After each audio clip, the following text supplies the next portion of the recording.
গণভোটে হা নাকি না কোনটা? আমি আসলে গণভোটে হার পক্ষে। কেন হায়ের পক্ষে, কেন নায়ের বিপক্ষে, সেটা নিয়ে একটু বলা দরকার। গণভোটে হ্যাঁ বা সংস্কারের পক্ষে এটা বুঝতে হলে আমাদের যে গত 15 বছরের যে স্বৈরাচারী শাসন ছিল এটাকে আমাদের একটু বুঝতে হবে। আমরা যদি দেখি যে 2014 সালের যে নির্বাচন, সে নির্বাচন একরকমভাবে অবৈধ নির্বাচন, 18 সালের নির্বাচন এবং সর্বশেষ 2024 সালের 7 জানুয়ারির নির্বাচন, তিনটা নির্বাচনেই আমাদের নির্বাচনটা ঠিকঠাকভাবে হয় নাই আর কি। বিরোধী দল দুইটা নির্বাচনে অংশগ্রহণ করে নাই, একটাতে অংশগ্রহণ করছে, কিন্তু সেটা হচ্ছে রাতের নির্বাচন হয়েছে।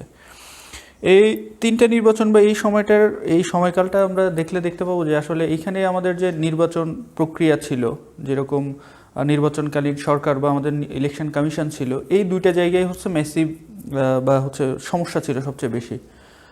আমাদের নির্বাচন কমিশনের উপর আমাদের বিরোধী দলের আস্থা থাকতো না, এবং যে নির্বাচনকালীন যে সরকার ছিল সেই সরকারের উপর আস্থা থাকতো না, যার ফলে এই আমাদের যে 15 বছরের একটা শাসনকাল এটা এক্সটেন্ড করে।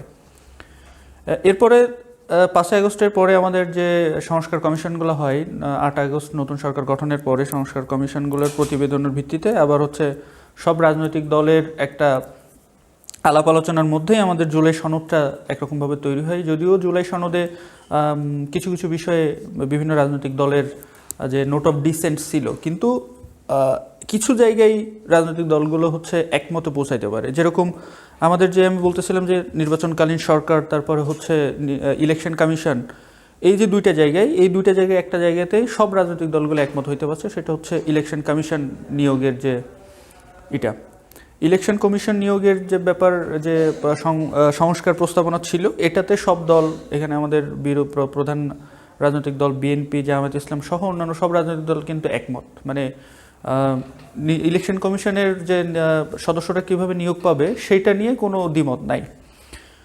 তো আমার মনে হয় যে এই যে ইলেকশন কমিশন নিয়ে যে দ্বিমত নাই, এইটা বাস্তবায়নের জন্য আমাদের গণভোটে হ্যাঁ দেয়া অবশ্যই দরকার। দ্বিতীয় যেটা, সেটা হচ্ছে যে আমাদের তত্ত্বাবধায়ক মানে নির্বাচনকালীন সরকার বা তত্ত্বাবধায়ক সরকার যেটাকে আমরা বলি, সেটা তত্ত্বাবধায়ক সরকারের যে ধারা জুলাই সনদে আছে, এটা হচ্ছে অনেকগুলো বিস্তৃত ধারা, এবং একটা পর্যায় পর্যন্ত বিএনপি, জামাত বা সব রাজনৈতিক দলগুলো একমত। তারপরে কিছু কিছু জায়গায় জামাতের দ্বিমত আছে বা নোট অফ ডিসেন্ট যেটাকে আমরা বলি, এবং বাকিগুলোতে বিএনপির নোট অফ ডিসেন্ট আছে। তো এই নোট অফ ডিসেন্ট সহ যে আমাদের জুলাই সনদ যেটা আছে, সেটা কিন্তু আমাদের তত্ত্বাবধায়ক সরকার বা নির্বাচনকালীন সরকার সম্পর্কে একটা সুস্পষ্ট রূপরেখা দেয়। আমরা মানে মূল যে জায়গাগুলো ছিল যেখানে আমাদের এই যে রাজনৈতিক সংকটটা ছিল, সেটা নির্বাচন কমিশন এবং হচ্ছে তত্ত্বাবধায়ক সরকার, এই দুইটা জায়গায়।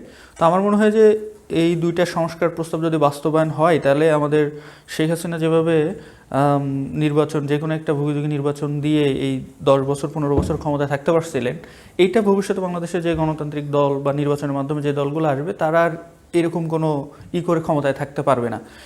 এই দুইটা ম্যাসিভ কারণে আমার মনে হয় যে গণভোটে আমাদেরকে অবশ্যই হ্যাঁ দেওয়া উচিত। আর এর সাথে সাথে আরেকটা যে কারণ আমি যুক্ত করতে চাই, সেটা হচ্ছে যে কমিশন বা আমাদের সরকারি কর্ম কমিশন বা এই জাতীয় যে প্রতিষ্ঠানগুলো আছে, যেগুলোর মাধ্যমে আসলে আমাদের বিসিএস বা এই জাতীয় নিয়োগগুলো হয়ে থাকে আর কি, এই প্রতিষ্ঠানগুলোর যে যারা পরিচালক বা থাকবেন, এদের নিয়োগের ব্যাপারেও একটা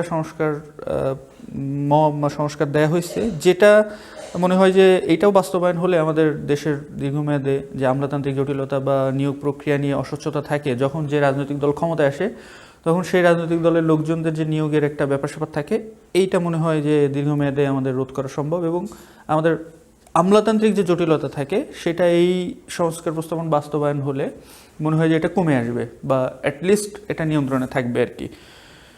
এই তিনটা পয়েন্টের জন্য আমার মনে হয় যে ভোটে হ্যাঁ দেয়া আমাদের অবশ্যই একটা মানে দায়িত্বের অংশ হতে পারে আর কি। এর বাইরেও আমাদের যে সংস্কার প্রস্তাবনাগুলো আছে, যেরকম প্রধানমন্ত্রী ক্ষমতা কমানো, বিরোধী দলীয়দের যে সংসদীয় কমিটিগুলোতে ক্ষমতা বাড়ানো, বা স্বাধীন পুলিশ কমিশন বা অন্যান্য যে ব্যালেন্স আমাদের সংস্কার প্রস্তাবনা নিয়ে আসা হয়েছে, এইগুলো সব মিলিয়ে বাস্তবায়ন হইলে বাংলাদেশের যে গণতান্ত্রিক সংস্কৃতি, রাজনৈতিক সংস্কৃতি দীর্ঘমেয়াদে ভালো হবে বলে আমার মনে হয়। তো এইগুলো বিবেচনায় আমার মনে হয় গণভোটে আমাদেরকে সবাইকে অবশ্যই হ্যাঁ ভোট দেওয়া উচিত।